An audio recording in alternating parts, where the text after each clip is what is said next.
जननी जन्म सौख्यानां वर्धने कुल संपदां पदवी पूर्व पुण्यानां लिख्यते जन्म पत्रिका गजाननं भूतगणादि सेविदं कवित्त जम्बू फलसार पक्षितम् उमासुदं सोह विनाश कारणं नमामि विघ्नेश्वर पादपङ्कजम् आदित्याय च सोमाय मंगलाय बुधाय च गुरु शुक्र शनिभ्यश्च ராகவே கேதவே நமஹா.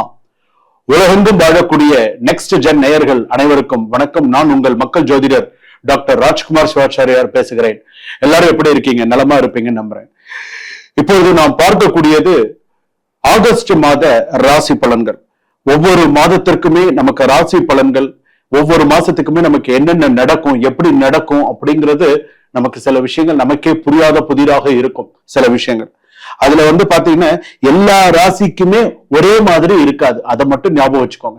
நமக்கு இந்த ராசிக்கு சொல்றது அடுத்த ராசிக்கு அப்படி இருக்குமோ, இந்த ராசிக்கு இப்படி இருக்குமோ அப்படிங்கிற மாதிரியே கிடையாது. ஒரே மாதிரியே இருக்காது. ஒரு ராசி வீண் வார்த்தையால் குடும்பத்தில் சண்டை வரும் ஒரு ராசிக்கு.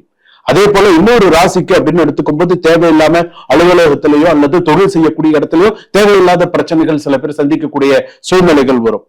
இன்னொரு ராசி அவசரத்துல முக்கியமான பொருளை விட்டுட்டு போய் அதனால சில பிரச்சனைகள், அதனால சில விஷயங்கள் இதெல்லாமே வரும். இப்படி ஒவ்வொரு ராசிக்குமே பாத்தீங்கன்னா ஒவ்வொரு விதமான பலன்களை நான் பார்க்கக்கூடிய சூழ்நிலைகள் வரும்.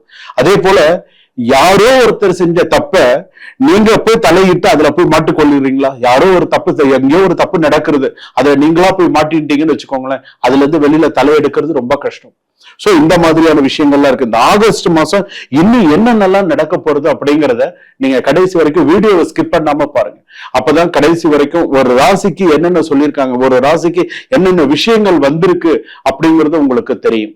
வாங்க வீடியோக்குள்ள போலாம். வீடியோ கடைசி வரைக்கும் ஸ்கிப் பண்ணாம பாருங்க.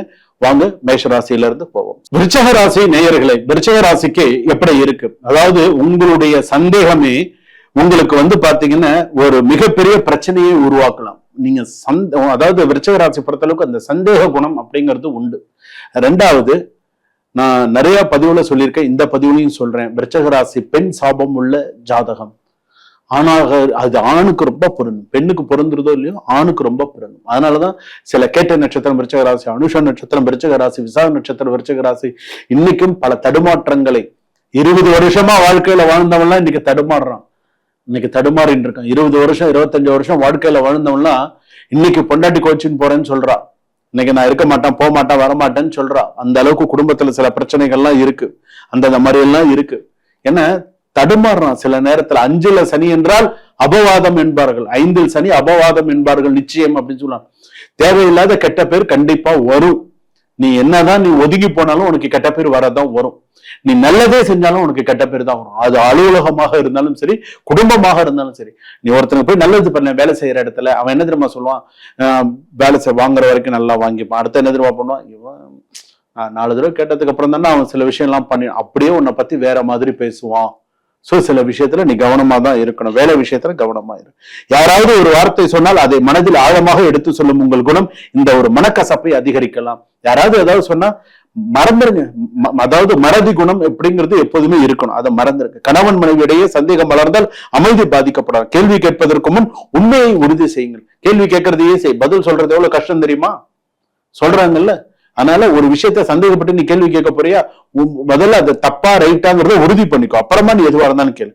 உங்கள் வேலையை குறித்து யாராவது குறை கூறினால் உடனடியாக எதிர்த்து பேசாதீர்கள். அவன் என்ன குறை சொல்றான், ஏது பேசுறான், என்ன ஏதுன்னு கேட்டு அதுக்கப்புறமா நீங்க பேசுங்க. உடனே எதிர்த்து பேசாதீங்க. அடுத்ததாக உடனடியாக எதிர்த்து பேச அலுவலகத்தில் பின்னால் பேசுவதை கண்டுபிடிக்க முயன்று நீங்களே ஒரு புதிய சிக்கல், நமக்கு பின்னாடி யாரு என்ன பேசுறாங்கன்னு கண்டுபிடிக்க போய் நீயா போய் ஒரு சிக்கல்ல மாட்டிக்காது. இதெல்லாம் சில பேருக்கு உண்டு. சிறிய மனஸ்தாபத்தை மேலதிகாரி வரை கொண்டு செல்ல வேண்டாம்.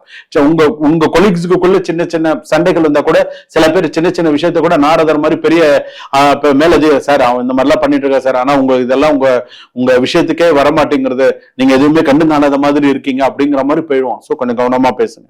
சோ அந்த மாதிரி விஷயத்துல வேலை புதுசா ஒரு இடத்துல வேலைக்கு சேர்ந்திருக்கீங்களா, கவனமா. பண விஷயத்துல யாரையும் எளிதில் நம்பி உங்களுடைய இயல்பு, உங்களுடைய பண விஷயத்துல நம்பி நீங்க ஏமாந்துடாதீங்க. கொஞ்சம் கரெக்டா இருந்துக்கோங்க. ஆனால் நம்பிக்கை வைத்த ஒருவருக்காக பெரிய தொகை செலவு செய்ய வேண்டாம். கொடுத்த பணத்தை திரும்ப கேட்க வேண்டிய சூழ்நிலை ஏற்படலாம். வாங்கிய கடனை மற்றவர்களின் தேவையை நிறைவேற்ற, கடன் வாங்கி ஒருத்தருடைய தேவையை நீங்க நிறைவேற்ற வேண்டும்ங்கிற அவசியம் இல்லை. ஆன்லைன் விஷயத்துல எல்லாம் எச்சரிக்கையாக, திருமணம் மறுமணம் விஷயங்கள்லாம் ஓரளவுக்கு உங்களுடைய ராசிக்கு அப்படியே எடுத்தணும்னு சொன்னா வர வேண்டிய பணம் எல்லாம் கொஞ்சம் ஸ்டக் ஆகி நிக்குது. அதே போல சில விஷயங்கள் கோர்ட்டு கேஸ் விஷயங்களும் ஸ்டக் ஆகி நிக்குது.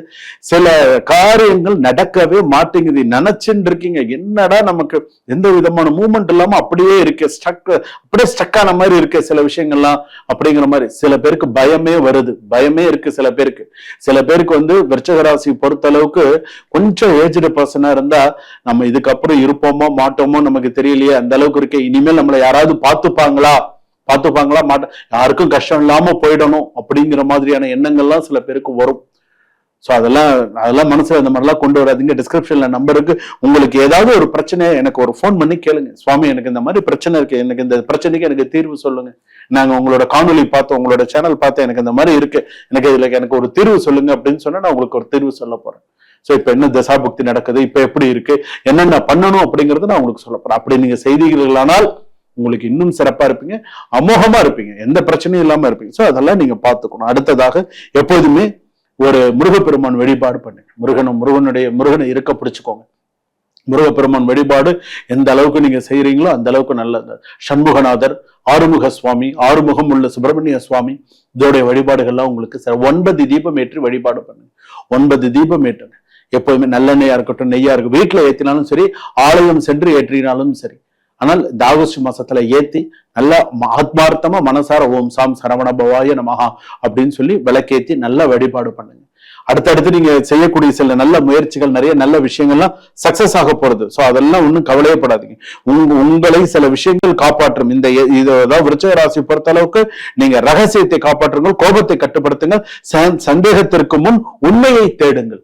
அப்பதான் உங்களுக்கு வந்து சில விஷயங்கள் சரியா இருக்கும். அதாவது சில பேர் வந்து தேவையில்லாத சண்டைக்குள்ள உங்களை இழுத்து விட்டுட்டு வேடிக்கை பார்ப்பாங்க. அதனால சரி, எதுல நம்ம கவனமா இருக்கணும், எப்படி நம்ம சில விஷயங்களை விட்டு விடுவதும் வெற்றி தான்.